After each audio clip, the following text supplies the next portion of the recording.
Good morning. As my Penn Quakers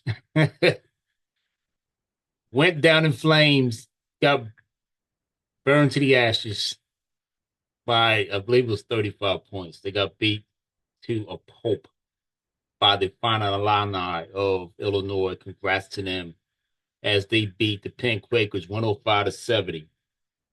Now listen, I'm pretty sure a lot of you are saying, what the hell's your problem picking, Penn to upset Illinois? Well, we've seen this happen in the past, folks. We've seen the Ivy League magic happen. It's happened before.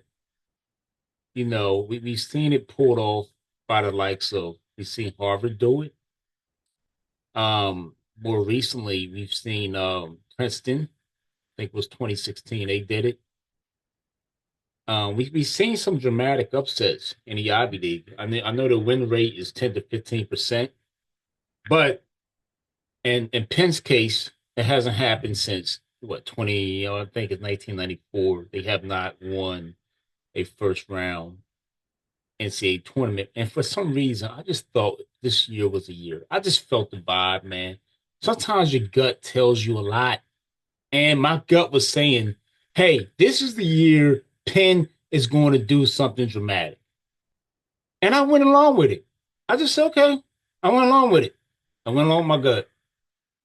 And I didn't know, I underestimated Illinois. I really did. I know they were ranked number three, or their seeding was number three. I understood that, but Illinois was just too big.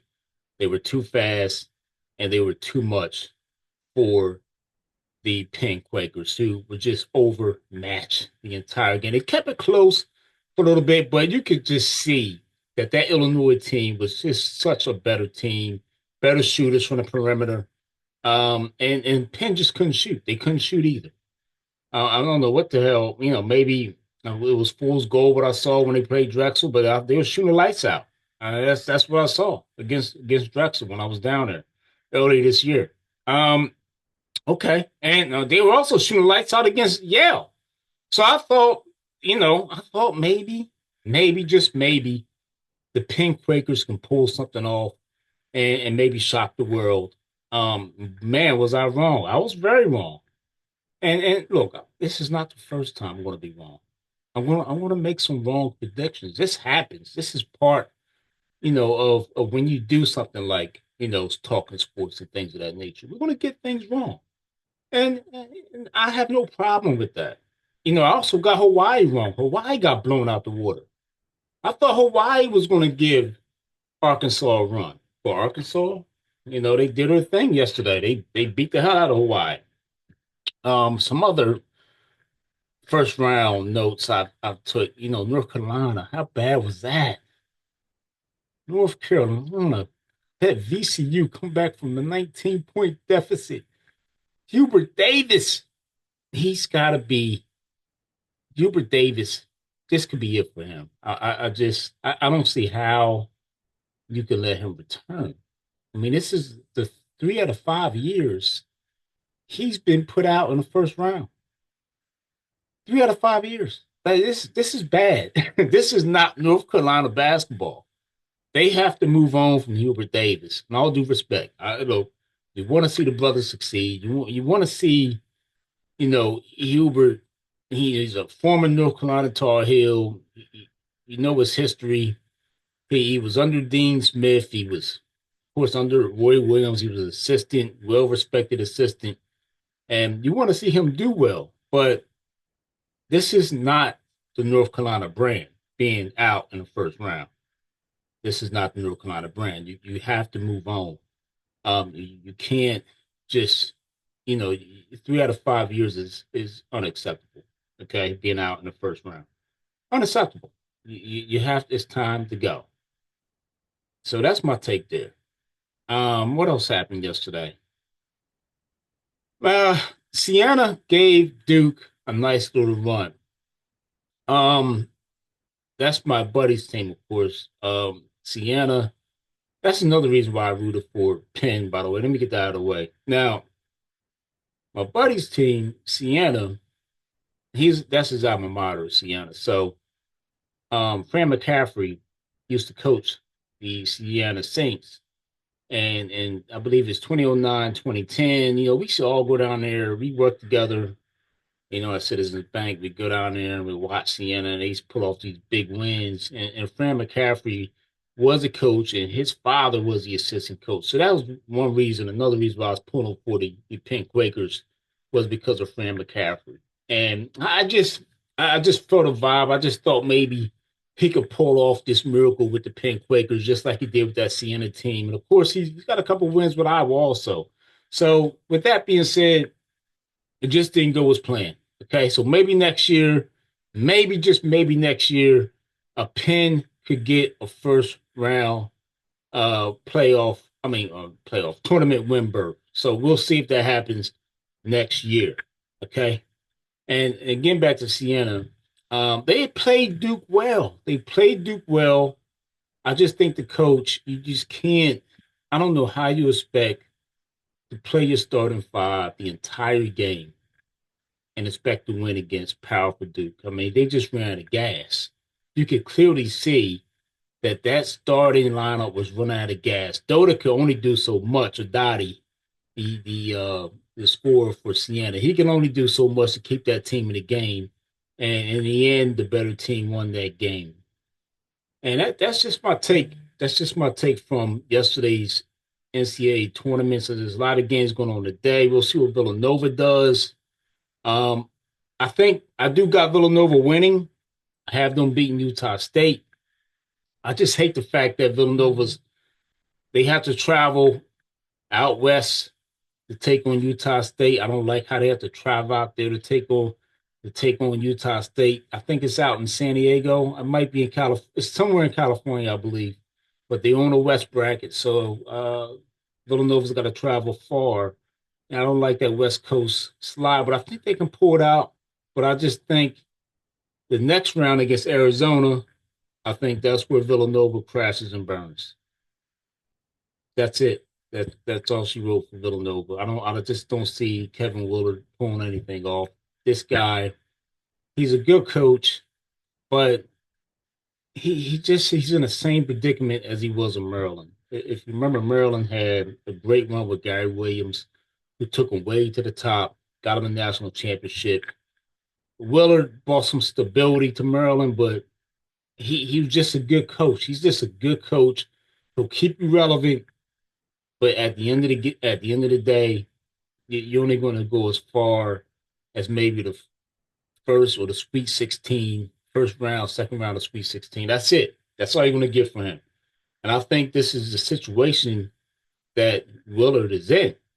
He's like a fix-a-flat, from Neptune, from Cal Neptune. He's basically fix-a-flat. Villanova had a flat tire with Cal Neptune. Willard is like fix-a-flat. We're gonna give you 3 years, maybe 3 or 4 years. That tire is fixed, and then you're out of here. You're gone. That's just basically it. That's just what Kevin Willard is. Bears news. I think it was another pennies in the lake deal. They did they brought back an old face.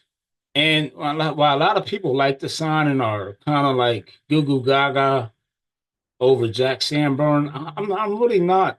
I'm really not that impressed. I'm not that excited about it. I don't know. Jack Sanborn, he did some good things as a rookie, but the problem is he's injury prone. He's injury prone.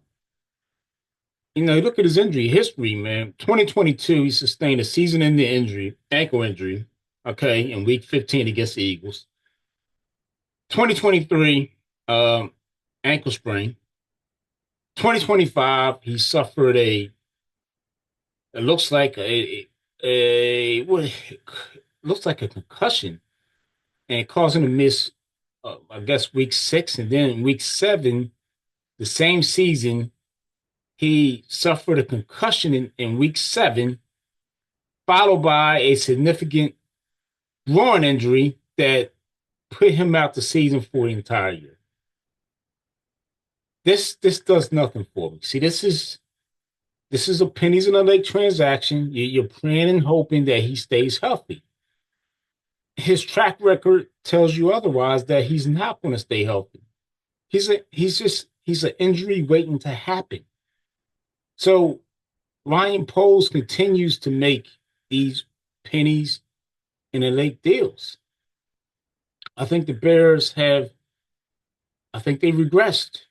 I don't think they've made significant improvement, in the free agency period. I just don't think so. They have to have a big draft. Um, I just like right now, the only thing I can say, the only positive is that we have stability at the quarterback position and at the coaching position.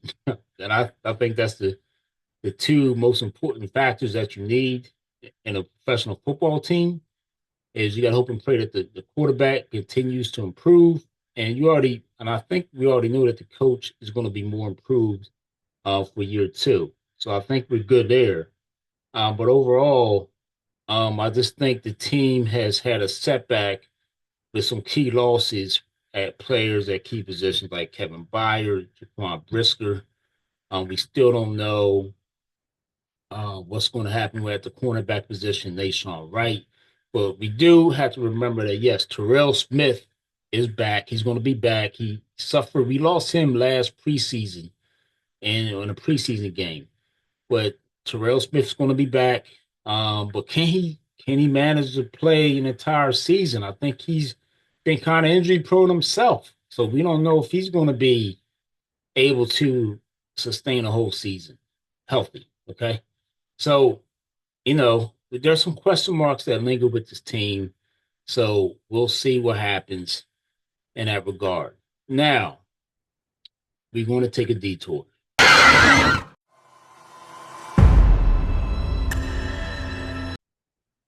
And I was talking to my cousin yesterday. We had an interesting conversation. Just talk. And I told him I was going to Buffalo Wild Wings. Buffalo Wild Wings to watch the NCAAs. I met up with a couple of friends, and we was going to Buffalo Wild Wings. And he said I was a whack move. I said, okay, that's whack. And I understood why he said it was a whack move. I understood. I really understood. And it I asked my buddies, I said, what's the reason you guys chose Buffalo Wild Wings? And they said it's because of the beer specials. Okay, they had I believe it was the 22 ounce. It was a Coors Light was half price or something. I think you got it for $5. So basically, it was for financial reasons. The reason why we chose Buffalo Wild Wings was for financial reasons. I guess, with today's economy right now, everything is high. Gas prices are very high. So we chose to go to Buffalo Wild Wings for financial reasons to save a little money.